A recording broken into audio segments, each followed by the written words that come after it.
আজকে পেনশনের জন্য আমি আজকে পথের ভিখারি। পেনশনের আমলে আমার চাকরি গেছে।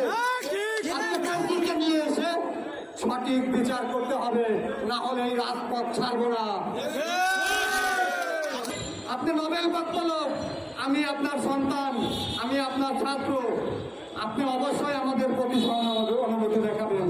আমি আইজি স্যারকে বলতে চাই, আমি আপনার সন্তান, আপনি আমাদের মুখের দিকে তাকান, আমাদের এই 2200 পরিবারের মুখের দিকে তাকান।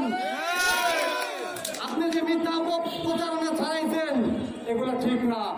আমরা পথে পথে ঘুরতেছি, কোন মানুষের কাছে ধারে ধারে যাইনি এখন পর্যন্ত যে 10 টাকা ভিক্ষা দেন।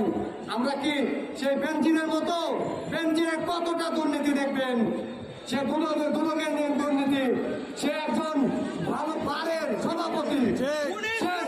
সে যদি এই কৃতিকর্মগুলো করে যায়, সেই কৃতিকর্মের ফল এখন পর্যন্ত শুধু পুলিশ ডিপার্টমেন্ট তার কথার তার ইশারায় চলে, তাহলে জাতি আজ যাবে কই আর আমরা যাব কই? জাতি যাবে কই, আমরা যাব কই? আজকে পেনশনের জন্য আমি আজকে পথের ভিখারি। পেনশনের আমলে আমার চাকরি গেছে।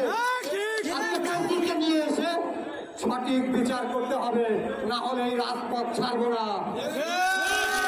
পুলিশ হেডকোয়ার্টার্সে ফোন দিলে বেনজিরের ছবি এখনো বাঁচে। আমি ডক্টর ইউনূস সাহেবকে বলতে চাই, আপনার দেশে আপনিও সরকার অবস্থান করার থাকা আমলে কেন বেনজিরের ভিডিও ফুটেজ পুলিশ হেডকোয়ার্টার্সে ভেসে উঠবে? আমি তো অন্যায় করিনি। আমাকে বিভাগীয় মামলা রুজু করে চাকরিচ্যুত করা হয়েছে।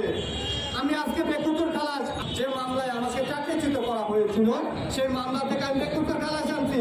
সেটা তো আমার ব্যর্থতা না, সেটা ওই পুলিশ ডিপার্টমেন্টের ব্যর্থতা। আমি তো সেই ব্যর্থতা মেনে নেব না। আমি অবশ্যই আমার আইজিপি মহোদয়কে রিকোয়েস্ট করতে চাই, স্যার আমরা 2200 পুলিশ সদস্য আছি এখানে, আমরা নির্যাতিত নিপীড়িত, আমরা বৈষম্য শিকার স্যার। আমি আপনার দিকে মুখের দিকে তাকিয়ে আমরা সবাই আছি স্যার, আমি আপনাদের সন্তানের মতো। আজকে দেখেন, আপনার সন্তান যদি একটা দাবি করত তাহলে আপনারা মেনে নিতেন, কিন্তু আমরাও তো একটা সন্তান, আমরাও তো আপনারই পরিবারের সন্তান। আজকে হয়তো আমাদের ছুড়ে ফেলে দিচ্ছেন, কিন্তু আমরা তো বলে না যে অর্থ জমা দিচ্ছি, ট্রেনিং কি জমা দিচ্ছে? ট্রেনিং জমা দেয়নি। ডক্টর ইউনূস সাহেবের দেশ, এটা স্বৈরাচার শেখ হাসিনার দেশ না, অবৈধকারের দেশ না, এটা মামুনের দেশ না, এটা জনগণের দেশ। জনগণকে ভালোভাবে বোঝান, মিথ্যা আশ্বাস দিবেন না, মিথ্যা প্রচারণা ছাড়াবেন না, এটা ঠিক নয়। আজকে যেগুলো আমাদের মাঝে করছেন, আমাদেরকে 3 বার মেরে ফেলছেন।